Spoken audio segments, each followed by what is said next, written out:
Welcome to ದೀಕ್ಷಣ. ಇವತ್ತಿನ video CA life ಬಗ್ಗೆ. ತುಂಬಾ ಕ್ವಶನ್ಸ್ ಬರ್ತಾ ಇದೆ, ಸರ್ CA ಪರ್ಸ್ಯೂ ಮಾಡ್ಬೇಕಂತ ಆಸೆ ಇದೆ, ಆದ್ರೆ ಡಿಫಿಕಲ್ಟ್ ಅಂತ ಹೇಳಿ ಎಲ್ಲರೂ ಹೇಳ್ತಾ ಇದ್ದಾರೆ. ಇದು ಪರ್ಸ್ಯೂ ಮಾಡ್ಬೋದಾ, ನನಗೆ ಇದು ಪರ್ಸ್ಯೂ ಮಾಡೋಕ್ ಆಗುತ್ತಾ, ಒಂದು ವೇಳೆ ನಾನು ತೆಗೊಂಡ್ರೆ ಪಾಸ್ ಆಗುತ್ತಾ ಸರ್? ಇದಕ್ಕೆ ಎಲ್ಲ ಇರುವ ಉತ್ತರ ನಮ್ಮ ಇವತ್ತಿನ ವಿಡಿಯೋದಲ್ಲಿ. ಫಸ್ಟ್ ಆಫ್ ಆಲ್ ಒಂದು ಮಾತು ಹೇಳ್ತೀನಿ, CA ಅಂತ ಹೇಳೋದು it is a course only.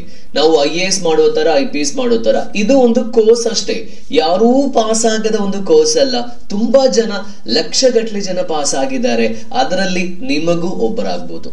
Majority students ಯಾಕೆ ಈ CA ಡಿಫಿಕಲ್ಟ್ ಅಂತ ಹೇಳೋದು ಅಂತ ಹೇಳಿದ್ರೆ, ದ ಪ್ರೊಸೆಸ್ ಬಿಹೈಂಡ್ ಇಟ್ಸ್ ತುಂಬಾ ಇದೆ. ಯಾಕಂತ ಹೇಳಿದ್ರೆ CA ಫೌಂಡೇಶನ್ ನೀವು ಮಾಡಬೇಕು, CA ಇಂಟರ್ಮೀಡಿಯೇಟ್ ಮಾಡಬೇಕು, ನೀವು ಆರ್ಟಿಕಲ್ಶಿಪ್ ಮಾಡಬೇಕು, ಮತ್ತೆ self module is A online courses ಇದೆ, ಅದು ಕಂಪ್ಲೀಟ್ ಮಾಡಬೇಕು ನೀವು. ಅದೇ ರೀತಿಯಲ್ಲಿ ನಿಮಗೆ ಫೈನಲ್ ಎಕ್ಸಾಮಿನೇಷನ್ ಇದೆ. ಈ ಸ್ಟೆಪ್ಸ್ ಇದೆಯಲ್ಲ, ಒಂದು normally 3 to 4 years, 4 to 5 years normal ನಮ್ಗೆ ಹಿಡಿಯುತ್ತೆ. ಅದು ಇಷ್ಟು ವರ್ಷ ನಾವು ಕಷ್ಟಪಡಿ ಯಾವ್ದಾದ್ರು ಒಂದು ಎಕ್ಸಾಮಿನೇಷನ್ ನಮಗೆ ಫೇಲ್ ಆದ್ರೂ ನಮಗೆ ಆ ಒಂದು 3 months ಅಥವಾ 6 months ನಮ್ಗೆ ಗ್ಯಾಪ್ ಬರುತ್ತೆ. ಈಗ 6 month ಗ್ಯಾಪ್ ಏನು ಬರಲ್ಲ, ಯಾಕಂತ ಹೇಳಿದ್ರೆ ವರ್ಷದಲ್ಲಿ 3 ಬಾರಿ ಎಕ್ಸಾಮಿನೇಷನ್ ಇರುವ ಕಾರಣ ಈಸಿಯಾಗಿ ನಮಗೆ ಒಂದು ಫೇಲ್ ಆದ್ರೂ ಈಸಿಯಾಗಿ next with in 2 or 3 months ಅಲ್ಲಿ ನಮಗೆ ಕಂಪ್ಲೀಟ್ ಮಾಡಬಹುದು.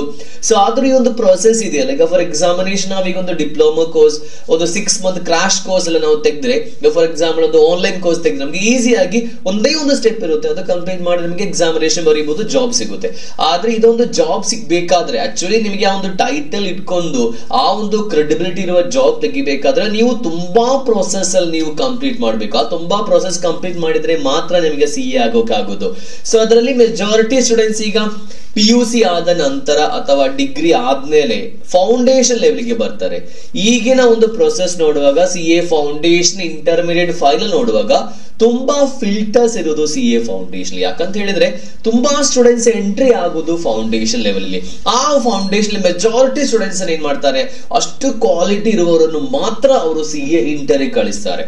ಸೊ ಅದರಲ್ಲಿ ಈಗ ನಾವು ಡೈರೆಕ್ಟ್ ಎಂಟ್ರಿ ಮಾಡಿ ನಾವು BCom ಅಥವಾ ನಮ್ದು ಯಾವುದೇ ಅಂಡರ್ ಗ್ರಾಜುಯೇಟ್ ಕೋರ್ಸ್ ಮಾಡಿ ನಾವು CA ಇಂಟರ್ಗೆ ಡೈರೆಕ್ಟ್ ಆಗಿ ಬಂದ್ರು, ಅಲ್ಲಿ ಫಿಲ್ಟರೇಷನ್ ಇದೆ, ಇಲ್ಲ ಅಂತ ಅಲ್ಲ. ಆದ್ರೆ ಈ ಒಂದು ಫೌಂಡೇಶನ್ ಲೆವೆಲ್ ಕಂಪ್ಲೀಟ್ ಮಾಡ್ಲಿಕ್ಕೆ ಸ್ಟೂಡೆಂಟ್ಸ್ ತುಂಬಾ ಸ್ಟ್ರಗಲ್ ಪಡ್ತಾರೆ.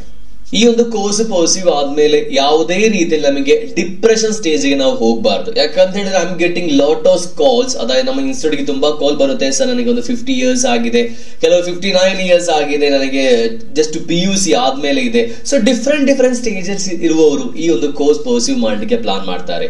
ಸೊ ಈ ಒಂದು ಕೋರ್ಸ್ ಪರ್ಸ್ಯೂ ಮಾಡುವಾಗ ತುಂಬಾ ಡಿಸಿಷನ್ಸ್ ನಾವು ತೆಗಿಬೇಕು. ಯಾರಾದ್ರೂ ಏನಾದ್ರೂ ಹೇಳಿ ಇಲ್ಲ ನಾನು CA ಆಗ್ಬೇಕು, ಆ ತರ ಪ್ಲಾನ್ ಮಾಡಿ ನೀವು ಬರ್ತೀರಾ, ಅಥವಾ ರಿಯಲ್ ಆಗಿ ನಿಮಗೆ ಇಂಟ್ರೆಸ್ಟ್ ಇದೆಯಾ? ರಿಯಲ್ ಆಗಿ ನಿಮಗೆ ಇಂಟ್ರೆಸ್ಟ್ ಇದ್ರೆ ಒಂದು 4 to 2 years ನೀವು ಕಂಪ್ಲೀಟ್ಲಿ ಡೆಡಿಕೇಟ್ ಮಾಡ್ಲಿಕ್ಕೆ ನೀವು ಪ್ಲಾನ್ ಮಾಡಿರ್ಬೇಕು.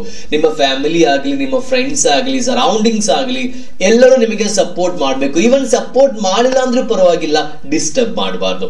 ಸೊ ಈ ಒಂದು ಕಾನ್ಸೆಪ್ಟ್ ನೀವು ಮನಸ್ಸಲ್ಲಿ ನೆನಪಿಟ್ಕೊಂಡು ಈ ಒಂದು ಕೋರ್ಸ್ ಪರ್ಸ್ಯೂ ಮಾಡಬೇಕು. ಯಾಕಂತ ಹೇಳಿದ್ರೆ ಇದು ತುಂಬಾ ಡಿಫಿಕಲ್ಟ್ ಕೋರ್ಸ್, ನಿಮ್ಗೆ ಗೊತ್ತು which is the most difficult examination ಅಂತ ಹೇಳಿ ನೀವು ಜಸ್ಟ್ ಗೂಗಲ್ ಮಾಡಿದ್ರು CA will come in the top list, correct ಅಲ್ವಾ? ಸೊ ಆ ಒಂದು ಪ್ರೊಸೆಸ್ ಅಲ್ಲಿ ನಮಗೆ ಕೆಲವೊಮ್ಮೆ ಸಪೋರ್ಟ್ ಬೇಕಾಗುತ್ತೆ, ಒಳ್ಳೆ ಒಂದು ಫ್ರೆಂಡ್ ನೀವು ಪರಿಚಯ ಮಾಡ್ಕೊಳ್ಳಿ. ಇನ್ನು CA ಪರ್ಸ್ಯೂ ಮಾಡುವ ಯಾರಾದ್ರೂ ಇದ್ರೆ ಅವರ ಒಂದು ಸಪೋರ್ಟ್ ತಗೊಳ್ಳಿ, ಗೈಡೆನ್ಸ್ ತಗೊಳ್ಳಿ. ನಮ್ಮ ಹತ್ರ ನಿಮ್ಗೆ ಕಾಲ್ ಮಾಡಿ ಕೇಳ್ಬಹುದು, ಸರ್ ಯಾವ ತರ ಪರ್ಸ್ಯೂ ಮಾಡ್ಬೇಕು, ಯಾವ ತರ ಗೈಡೆನ್ಸ್ ಮಾಡುದು, ನಾವು ನಿಮ್ಮನ್ನು ಗೈಡೆನ್ಸ್ ಮಾಡ್ತೀವಿ. ಈ ತರ ಡಿಫ್ರೆಂಟ್ ವೇಸ್ ಅಲ್ಲಿ ನಿಮ್ಗೆ ಏನ್ ಮಾಡ್ಬೋದು, ಈ ಒಂದು ಕೋರ್ಸ್ ನಿಮಗೆ ಕಂಪ್ಲೀಟ್ ಮಾಡಬಹುದು. ದ ನೆಕ್ಸ್ಟ್ ಅಂತ ಹೇಳುವುದು ಇನ್ಕಮ್ ಮ್ಯಾಟರ್ಸ್. ನಿಮ್ಮ ಏಜ್ ಯಾವ ತರ ಇದೆ? ಈಗ ನೀವು PUC ಆದ್ರ ನಂತರ ನಿಮ್ಮ ಮನೆಯವರು ಫೀಸ್ ಕೊಡ್ತಾ ಇದ್ರೆ ಯು ಕ್ಯಾನ್ ಈಸಿಲಿ ಎಂಟರ್. ನಿಮಗೆ ಒಂದು 4 to 5 years, even 4 to 5 years ಇಲ್ಲ ಅಂದ್ರು ನಿಮ್ದು ಅಟ್ಲೀಸ್ಟ್ CA ಇಂಟರ್ ನಿಮಗೆ ಕಂಪ್ಲೀಟ್ ಮಾಡಿ ನಿಮಗೆ ಒಳ್ಳೆ ಒಂದು ಜಾಬಿಗೆ ಹೋಗ್ಬೋದು. ಆ ಜಾಬಿಗೆ ಹೋಗಿ ಮತ್ತೆ ನಿಮಗೆ ಫೈನಲ್ ಮಾಡ್ಬೋದು, ಆ ತರ ಪ್ಲಾನ್ ಮಾಡ್ಬೋದು. ನಿಮ್ಮ ಏಜ್ ಸ್ವಲ್ಪ ಜಾಸ್ತಿ, ಫ್ಯಾಮಿಲಿ ಕಮಿಟ್ಮೆಂಟ್ಸ್ ಆ ತರ ಎಲ್ಲ ಬಂದ್ರೆ ನೀವು ಕರೆಕ್ಟ್ ಆಗಿ ಒಂದು 4 ವರ್ಷ ಅಥವಾ ಒಂದು 3 ವರ್ಷ ಕನಿಷ್ಠ ನಿಮ್ಗೆ ಇನ್ಕಮ್ ಬೇರೆಲ್ಲ ಅಂದ್ರೂ ಬರುತ್ತಾ ಅಂತ ನೀವು ಕರೆಕ್ಟ್ ಆಗಿ ಸೆಟ್ ಮಾಡ್ಬೇಕು. ಇದೇನು ಇಲ್ಲ ಅಂದ್ರೂ ಕಷ್ಟಪಟ್ಟ ನಿಮ್ಗೆ ಮಾಡ್ಬೋದು. ಬಟ್ ಐ ಆಮ್ ಸೇಯಿಂಗ್ ಒಂದು ದೊಡ್ಡ ಕೋರ್ಸ್ ಪರ್ಸ್ಯೂ ಮಾಡುವಾಗ ಕರೆಕ್ಟ್ ಆಗಿ ನಾವು ಪ್ಲಾನ್ ಮಾಡಿಲ್ಲ ಅಂತ ಹೇಳಿದ್ರೆ ತುಂಬಾ ಕಷ್ಟ ಆಗುತ್ತೆ. ಅದೇ ರೀತಿಯಲ್ಲಿ ಎಕ್ಸಾಮಿನೇಷನ್ ಬರೆಯುವಾಗ ನಾವು ಒಳ್ಳೆ ರೀತಿಯಲ್ಲಿ ಕ್ಲಾಸಸ್ ನಾವು ಕೇಳಬೇಕು, ಕ್ಲಾಸಿಗೆ ಹೋಗ್ಬೇಕು, ಕ್ಲಾಸಿನ ಫೆಸಿಲಿಟಿ ನಮಗೆ ಬೇಕು. ಸೆಲ್ಫ್ ಸ್ಟಡಿ ಆದ್ರೂ ನಮಗೆ ಆಗುತ್ತೆ, ಆದ್ರೆ ಇಷ್ಟೊಂದು ದೊಡ್ಡೊಂದು ಎಕ್ಸಾಮಿನೇಷನ್ ಆದ ಕಾರಣ ಸೆಲ್ಫ್ ಸ್ಟಡಿ ಅಷ್ಟು ನಮಗೆ ವರ್ಕ್ ಆಗಲ್ಲ. ಒಂದು 100% ತೆಗೆದ್ರೆ ಒಂದು 1% ನಮಗೆ ವರ್ಕ್ ಆಗುತ್ತೆ ಸೆಲ್ಫ್ ಸ್ಟಡಿ ಅಂತ ಹೇಳುದು. ಯಾಕಂತ ಹೇಳಿದ್ರೆ ದ ಸಬ್ಜೆಕ್ಟ್ ಇನ ಡೆಪ್ತ್ ಇದೆಯಲ್ಲ, ದ ವಾಸ್ಟ್ ಏರಿಯಾ ಅಂತ ತುಂಬಾ ಏರಿಯಾ ಒಂದು ಸಣ್ಣ ಟೈಮ್ ಅಲ್ಲಿ ಕವರ್ ಮಾಡಿ ಸಣ್ಣ ಒಂದು ಟೈಮ್ ಅಲ್ಲಿ ನಾವು ಎಕ್ಸಾಮಿನೇಷನ್ ಬರೆದು ಕ್ಲಿಯರ್ ಮಾಡಬಹುದು. ಒಂದು 10-20 ಪೇಜ್ ಮಾತ್ರ ಅಲ್ಲ, 100,000 ಪೇಜಸ್ ಎಲ್ಲ ಬರುತ್ತೆ ಎಲ್ಲ ಟೋಟಲ್ ಮಾಡುವಾಗ. ಇದೆಲ್ಲ ನಾವು ಕಲ್ತು ಆ ಒಂದು 2 ಗಂಟೆ 3 ಗಂಟೆಯಲ್ಲಿ ನಾವು ಒಂದು ಡಿಪ್ರೆಷನ್ ಏನು ಇಲ್ಲ ಅಂತ ನೋಡಿ ನಾವು ಕಂಪ್ಲೀಟ್ ಮಾಡ್ಲಿಕ್ಕೆ ಆ ಒಂದು ಟೈಮ್ ಇದೆಯಲ್ಲ, ಆ ಟೈಮ್ ಅಲ್ಲಿ ನಮ್ದು ಸಕ್ಸೆಸ್ ಫೇಲಿಯರ್ ಇರುತ್ತೆ. ಈ ಒಂದು ಸಣ್ಣ ವಿಡಿಯೋದಲ್ಲಿ ಇಷ್ಟು ಮಾತ್ರ ಹೇಳಲಿಕ್ಕೆ ಪ್ಲಾನ್ ಮಾಡಿದೆ. ನಿಮಗೂ CA ಪರ್ಸ್ಯೂ ಮಾಡಬಹುದು, ಆದ್ರೆ ನೀವು CAಗೆ ಸುಮ್ಮನೆ ಜಾಯಿನ್ ಆಗೋದಕ್ಕಿಂತ ಜಸ್ಟ್ ಒಂದು ಥಿಂಕ್ ಮಾಡ್ಕೊಳ್ಳಿ, ನಾನು CA ಮಾಡ್ಲಿಕ್ಕೆ ತಯಾರಾಗಿದ್ದೀನಿ, ಅದು ಏನು ಬಂದ್ರು ನಾನು ಕಂಪ್ಲೀಟ್ ಮಾಡ್ತೀನಿ. Maybe you will not succeed immediately, but definitely you will succeed. ಆ ಒಂದು ಮಾತು ನಿಮ್ಮ ಮನಸ್ಸಲ್ಲಿ ಯಾವಾಗ್ಲೂ ಇರಬೇಕು. ನಾವು CA ಬಗ್ಗೆ ತುಂಬಾ ವಿಡಿಯೋಸ್ ಆಲ್ರೆಡಿ ಮಾಡಿದ್ದೀವಿ, ಇದರ ಕೋರ್ಸ್ ಏನು, ಯಾವ್ದೆಲ್ಲ ಲೆವೆಲ್ಸ್ ಇದೆ ಅಂತ ಆಲ್ರೆಡಿ ನಾವು ವಿಡಿಯೋಸ್ ಮಾಡಿದ್ದೀವಿ. ಸೊ ನಿಮಗೆ ಇನ್ನೂ ಏನಾದ್ರೂ ಡೀಟೇಲ್ಸ್ ಬೇಕು ಅಂತ ಹೇಳಿ ಜಸ್ಟ್ ಒಂದು ಮೋಟಿವೇಶನ್ ಸೆಷನ್ಸ್ ತರ ತುಂಬಾ ಸ್ಟೂಡೆಂಟ್ಸ್ ಕ್ವಶನ್ ಕೇಳೋದ್ರ ಒಂದು ಉತ್ತರವಾಗಿ ನಾನು ವಿಡಿಯೋದನ್ನು ಮಾಡಿದ್ದೀನಿ.